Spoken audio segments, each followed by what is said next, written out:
Hey everyone, I'm not really sure if this is the right place to post this, but I was looking through my grandpa's stuff yesterday when I found this weird journal thing buried under some old books. I'm not sure if it's a family heirloom or just something that he picked up, but the contents have me a little bit creeped out. Most of it is normal, just boring talk of life in the Victorian era, but the last entry is a little out there. Keep in mind, it's written in that weird Old English, and that's a little hard to read.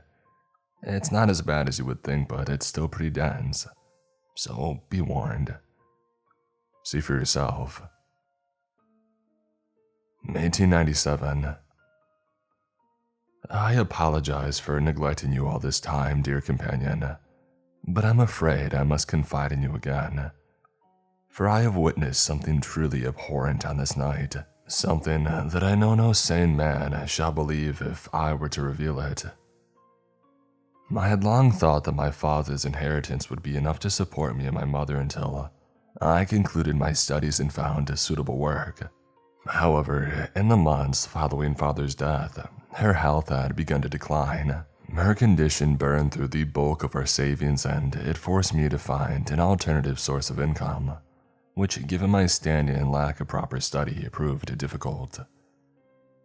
For weeks, I paraded myself about town like a common harlot, begging anyone who would listen for employment.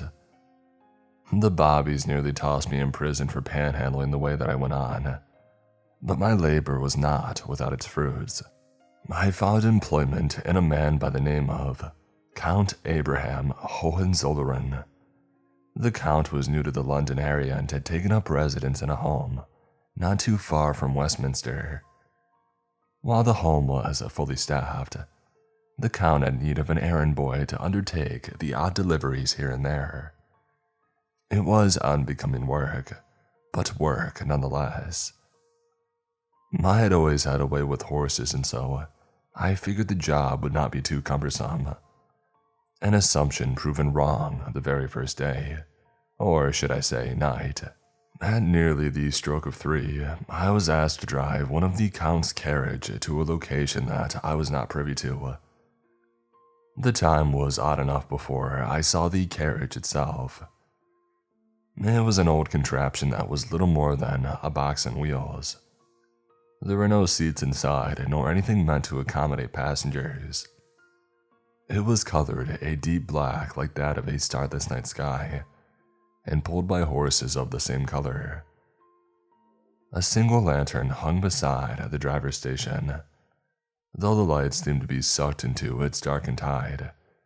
I could not describe what exactly set me off the vehicle, but now I know all too well. Someone had tried very hard to make sure that it wasn't seen. I was instructed to take the carriage to Abney Park Cemetery, where I would be meeting 3 of the Count's men. They weren't the most welcoming of individuals, though I suppose nothing more could have been expected given the circumstances. All 3 wore dark clothing and covered their faces with an assortment of cloth and garments. What was most disturbing of all was the specific work they undertook. They had gathered outside the cemetery gates by the time I arrived and had with them stacks of large leather bags. A pungent odor like that of meat left to rot in the summer sun wafted from the bags, and it curled my nostrils in disgust. One by one, they loaded the bags into the carriage, during which I could hear their contents jostling about.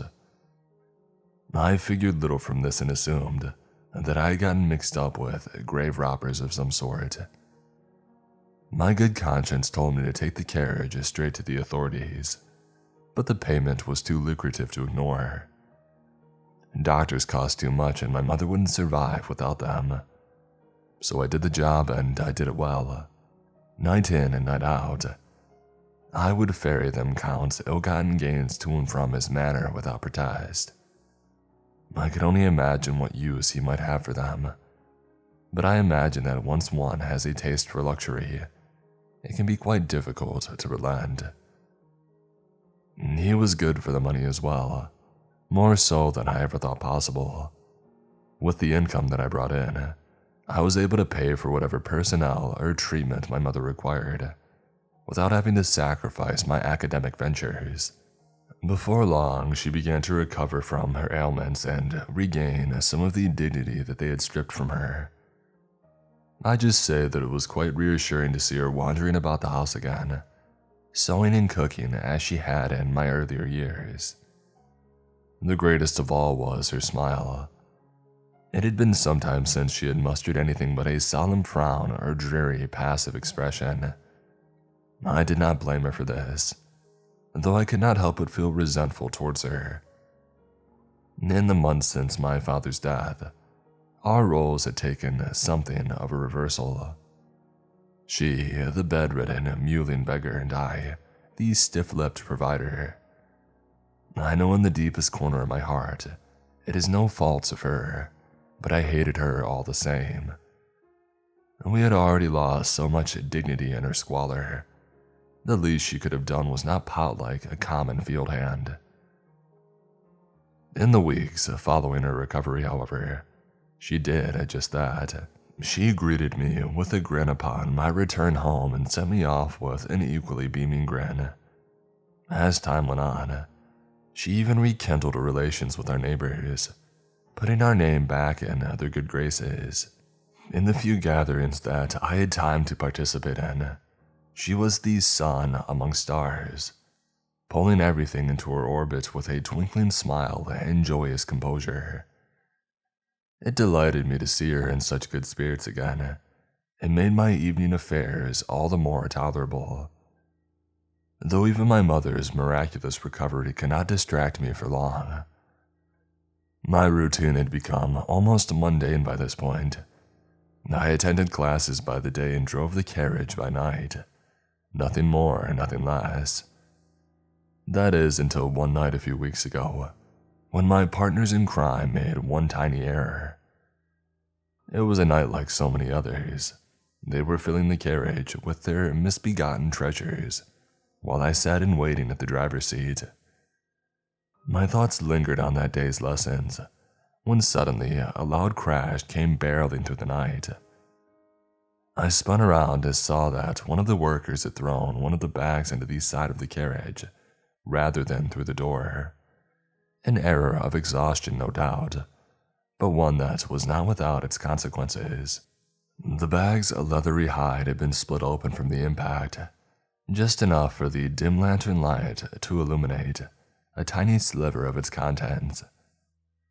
What I saw shall forever haunt me, for I saw no jewels or coins, but a head. It belonged to that of an older woman, whose pale skin had just begun to blacken with rot. Her mouth hung agape, devoid of liveliness, and her eyes had rolled back as if she were on the verge of passing out. Silvery strands of hair hung unkempt over her features, robbing her of whatever glow she may have possessed in life.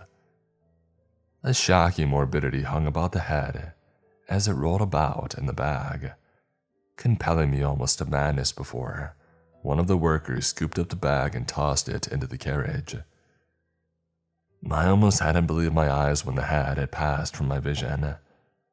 Perhaps at another time, I would have thought it had tricked my mind and played on me, but the image of the head lingered in my mind with all too much clarity.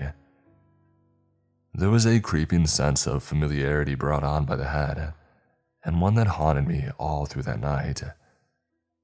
I did my job as I had been expected to, but all the while battling the hauntingly nostalgic sight of the head. It wasn't until I returned home that I was greeted with some peace. My mother knew there was something wrong with me. She implored me to talk with one of the many doctors she saw, but I refused, knowing my ailment was not physical. All throughout the day, I was plagued by visions of the head staring back at me, its aged skin gripped with rot, and lifeless eyes turned away from my own. Only when I was in the company of my mother did I find any escape from the waking nightmares. Soon, however, she could offer me no more comfort. Grave robbery was a matter I could excuse, but I could not ignore the desecration of corpses. I had to know what sort of man would order such a action and why. So, with what little free time I had, I endeavored to learn just that. My research proved quite fruitful before long. Count Abraham was well known in his home country where he had dined with the likes of the Kaiser. He had been born heir to their house and had spent most of his youth cultivating an extensive understanding of the sciences. By age 17, he had graduated from the University of Munich and was heralded in many circles of academia, even here in London, as one of the greatest minds of the modern era. Though what specifically he studied is hard to say, his education was such that he had expertise into all realms of knowledge, though he seemed to have something of a leaning to the sciences of life. As you can see, the Count was quite exceptional, but had no inclinations to the depravity I believed him of. It wasn't until I concluded my research that I found something of the sort. In 1895, a fire had broken out at the Count's ancestral home, the castle of his elders. All of the staff were killed, but the body of him was never found. Strangest of all, eyewitness to the event report seeing a man fleeing from the inferno while dragging a sack of something behind him. The local authorities believed this man to have been the culprit, and while I agreed, I did not think it was the full story. I am not sure what else I would have recovered had my investigations persisted. Unfortunately, the Lord had other plans in mind. My mother's health had resumed its decline in the midst of my investigations. Little by little, she inched her way back to her bed and soon passed from this world with a smile on her face. She would have been proud of the way that it happened and the events that proceeded afterwards. The entire neighborhood came to mourn the loss of her and watch as she was lowered in the earth aside my father. I hold no regrets for her, only that she could have seen how loved she was in the end. Life was hollow for the weeks after her passing. The house was left hollow without her presence and the smile that so many have enjoyed. Someday, I found myself lingering outside what had been her bedroom, praying that when I stepped inside, I would find her laying where she had always been, with rosy cheeks and flashing teeth. I never realized just how much I needed that until she was gone. Time had yet begun to mend such a wound when it was ripped open once again. I returned to my job days after the funeral, only to hear that the Count had ordered a change in the delivery route. Instead of Abney Park, I was instructed to drive to Brompton Cemetery. I knew the way well. I had buried my mother there only a few days ago. In many ways, the job was exactly the same as it had been. I drove through the night, arrived at the cemetery, and waited while the men unloaded their haul in the carriage. All the while, however, I was plagued with thoughts of who had been dug up. I didn't dare look at the backs for fear of which deathly drained face I might have seen staring back at me. Yet my ignorance was all but fertile soil for my dread to grow from. By the time that I returned to the manor, I could tolerate no more dread-filled wonderings. I had to know what exactly it was that was transpiring it. Making my way into the manor itself was rather simple. I simply stayed out of sight and followed those that had unloaded my carriage cargo inside. When they made their way into the manor, I snuck in behind without drawing any attention to me. The inside of the manor marked a stark contrast to the outside. Cool, simple marble work bestowed it with a subtle life while the inside felt stuffed and dead. Thousands of components compounding together yet adding nothing. Its manor's trappings were regal beyond compare, almost too much so. Every inch of floor was covered in a layer of decorated carpeting. The shapes woven across their faces were so intricate that one could get lost in their sprawling patterns and majestic caricatures. It almost hurt to look at, as if the mind could seldom process the sheer magnitude of the designs. The walls departed from this outline very little, being stuffed to the breaking point with exalted items. Swords, shields, guns, portraits, armor, tapestries. Anything one would have expected to find in a museum had been strung up against the walls. Some were even stacked atop each other when the owner had run out of room, forming a thick, jaded layer of paraphernalia eclipsing the true wall. The weight of such extensive grandeur was stifling, shortening my breaths even more as I pressed on. I slunk behind the help, keeping pace with them only so far as they knew where to go next.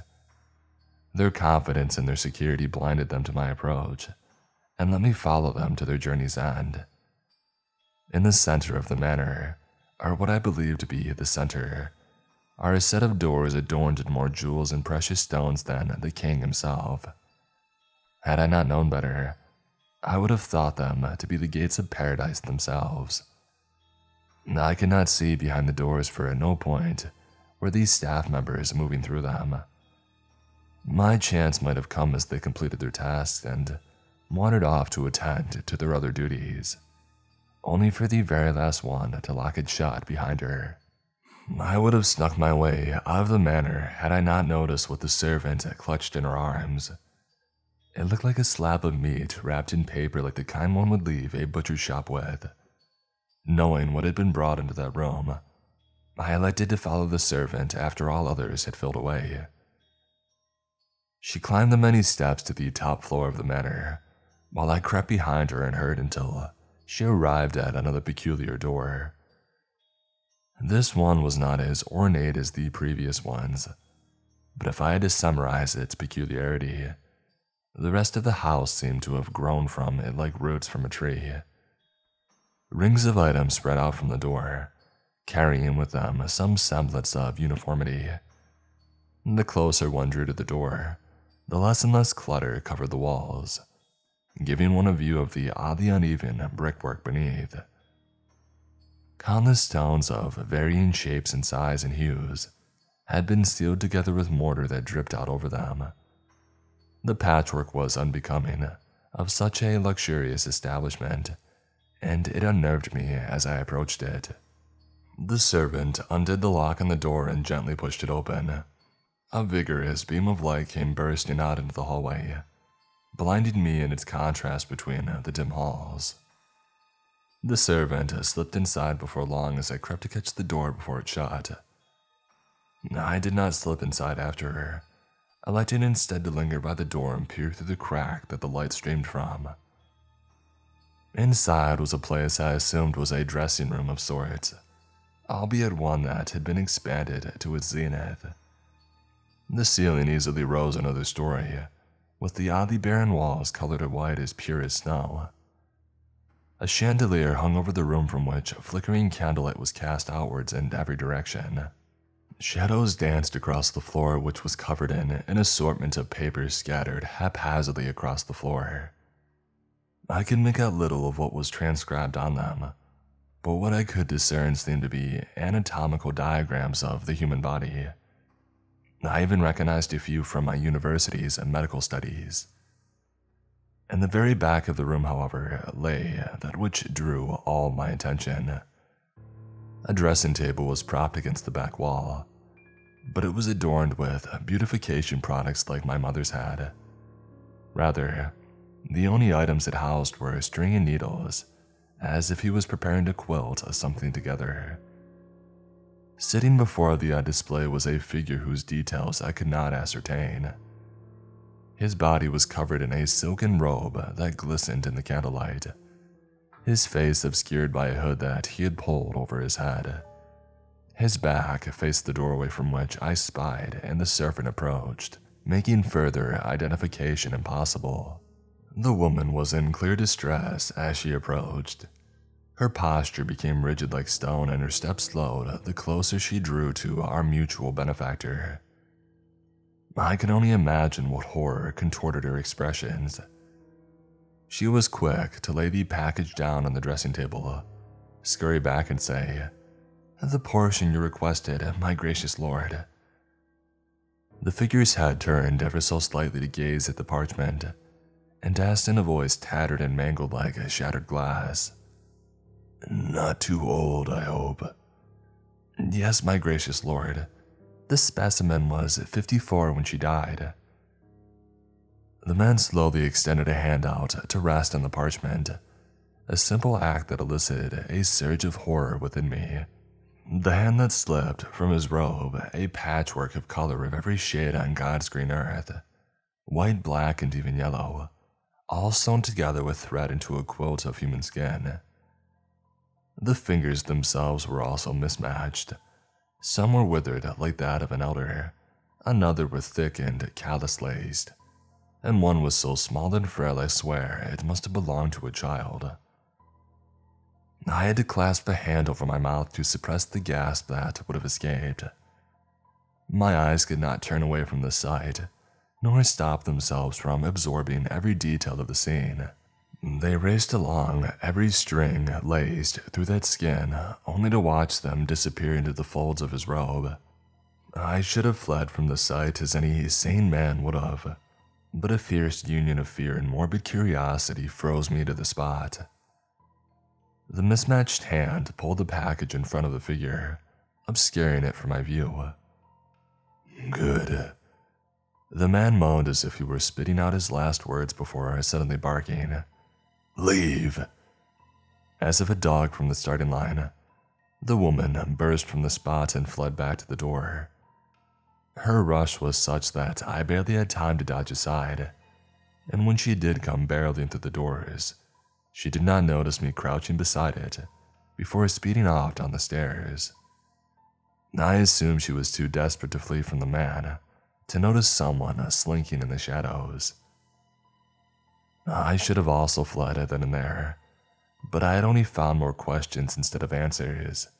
Against all better judgments, I stayed at the door and kept my eyes trained on the figure inside. I heard the tearing off the parcel before I spied his ill-assorted hand snatching up needle and thread from the table. A terrible sound rang through the room like the tearing of wet meat, as I saw their hands fiddle with the parcel's contents. Spurts of a dark fluid sprayed out across the table, along with tiny bits of some strange solid matter, whose origin I still refused to contemplate. Despite the gruesome connotations, I was not deterred. If anything, I was drawn in by the display of lack thereof. I had to know what depraved madness was being performed in that infernal place, and more importantly, what it was being performed on. My questions compounded with every second that I remained, and I slowly crept into the room, straining to see what work the figure was conducting. Soon, however, the figure stopped their fumbling and looked straight into the mirror. Every atom of air froze as the man turned his head from side to side. "Beautiful," he muttered like a sculptor inspecting his masterpiece. I couldn't wait a moment longer. I had to know what was going on, even if to the death of me. As it turns out, that wasn't hyperbole. In my ravenous curiosity, I leaned into the room just too much and outright lost my balance.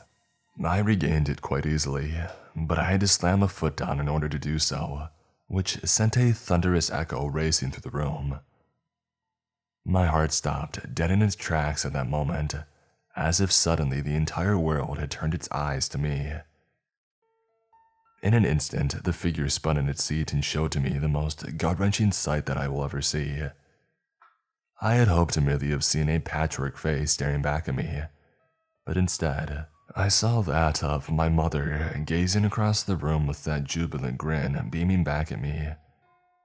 Lined her face was a ring of stitchwork securing it in place, connected to a needle in the figure's hand by a bloody thread. Do not mistake what I say.